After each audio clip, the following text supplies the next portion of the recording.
Eric Rowan revealing that he had a spider in his cage after essentially 4 months worth of build has ruined me. Now look, I'm a positive guy, I'm a positive Pete, and mostly I think you should just take these things as they come and move on to something else, because why be miserable? It's a waste of your life. But every now and then, I just need to get these things out of my system, you know? I'm lucky enough to have somewhat of a platform, so it's time to use it. But yeah, that could be the worst payoff I've ever seen. Obviously, that's hyperbole. There's other ones too, but I'm living in the moment. Why? Here's why.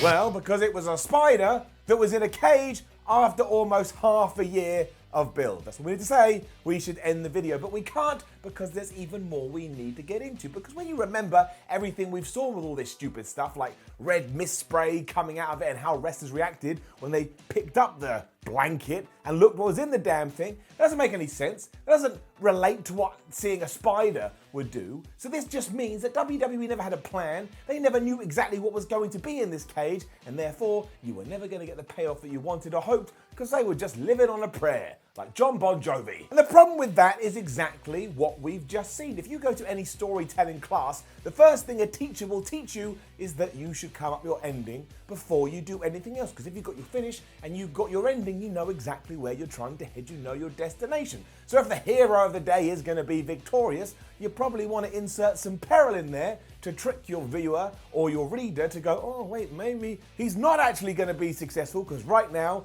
he's in the shibs. If it's obvious, nobody's going to care, and that's the same if it's aimless and it just ends with a whimper, and that's what we've got here.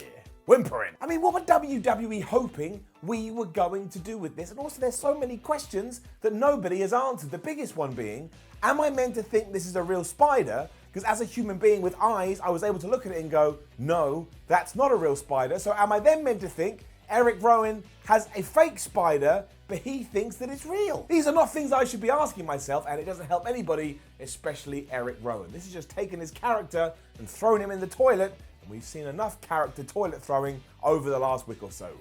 How you doing, Ricochet? And what the hell is next with all of this? Like, what is Rowan's relationship with the spider? Are they friends? Are they long-distance pen pals? Are they in a relationship?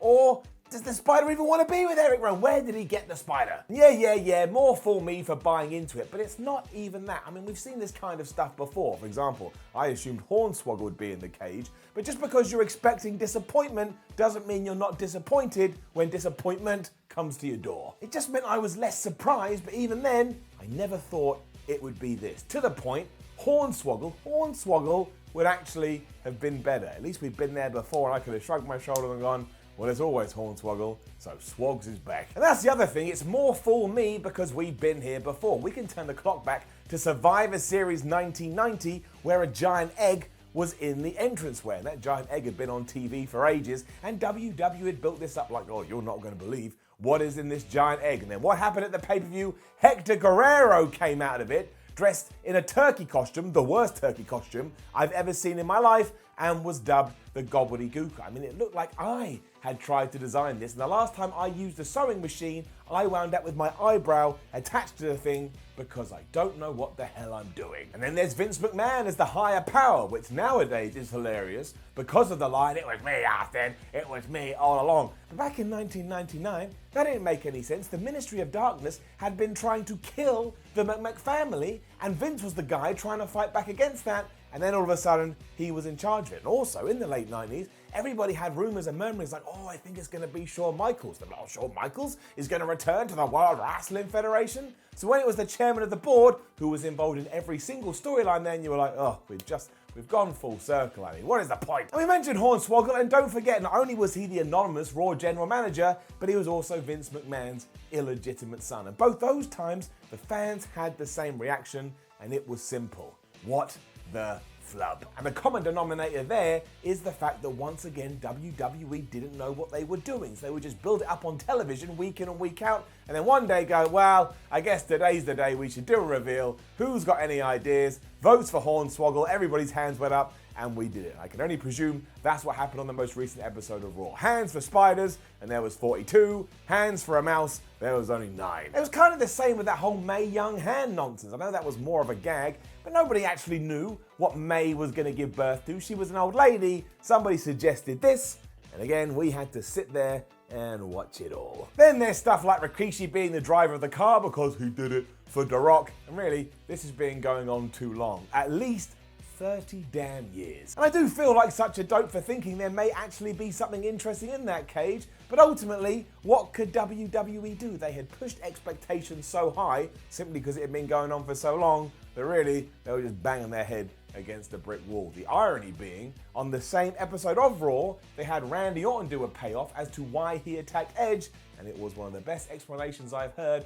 on a WWE television show for some time. So good, I'm giving it a round of applause. So it just becomes the most confusing game of tennis where on one end you're really enjoying the shots, but on the other you're kind of ducking because balls are just hitting you in the face. And I suppose we could get to next week and it turns out this was all one big joke and this is all one big gag, but then I just look more stupid. It's like, okay, now I feel dumb for buying into what you just told me, and now I feel doubly dumb because you're actually playing a trick on me. And I don't think you should ever play a trick on your audience. That never really goes well now, does it? Go check out what happened to South Park when they tried it. But oh well, I guess it's no different to the OC being a mystery tag team or Lacey Evans being a mystery special guest referee, even though we see those people on television every single damn month. I do hope that we learn this time because we truly have entered boy who cried wolf territory. If you are going to keep buying into this stuff, then you are the idiot in the equation because eventually you should go, there's not actually a wolf, I should stop believing this boy. It's like microtransaction in games. Everybody is quick to moan, I hate microtransactions, they suck.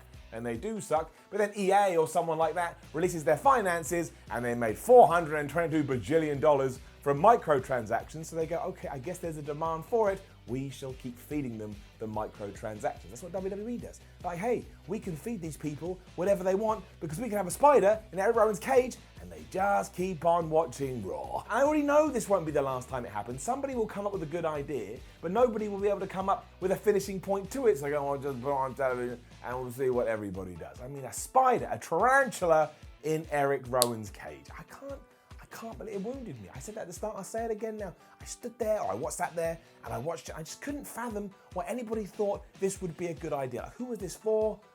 I don't believe it. What was the red stuff? Somebody please tell me in the comments. There's comments right there on YouTube. Please use it to help me, bald asshole Simon Miller. Do tarantulas spit red mist at people? Or have I just not educated enough on the subject? This is ruining me. This is going to take me a long time to get over, but hopefully I'll build up. Like you get cheated on in a relationship, right? You put a barrier up, you put your security guards up, and that way nobody can ever hurt you again. Next time I watch Raw, anytime they tease something, I'll be like, you know what, I don't care what it is.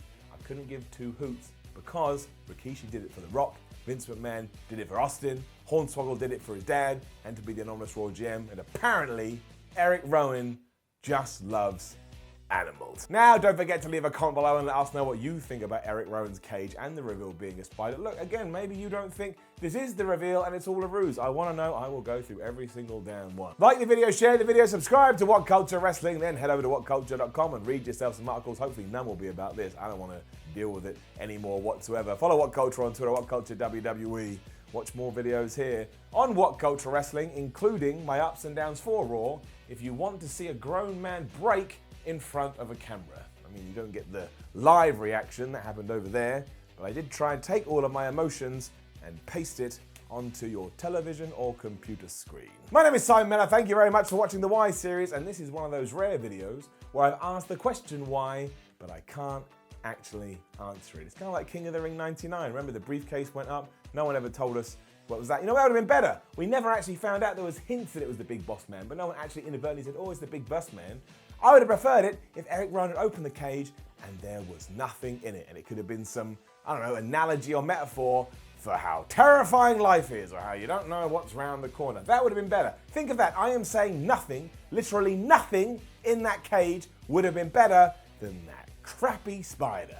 I mean, wrestling has done this before. You can go back and find when animals do get involved, and promoters are so terrified about using live animals for obvious reasons. They have animatronics or just puppets and toys, and every single time it has looked crap. Why don't people learn? If you knew back in the 70s and 80s, what difference do you think is going to be now in 2020? I'm not over it. I've just done a whole video trying to get over it, and it hasn't happened. Let's just end it. But yes, there was a spider in the cage, and I am an absolute fool. I'll see you soon.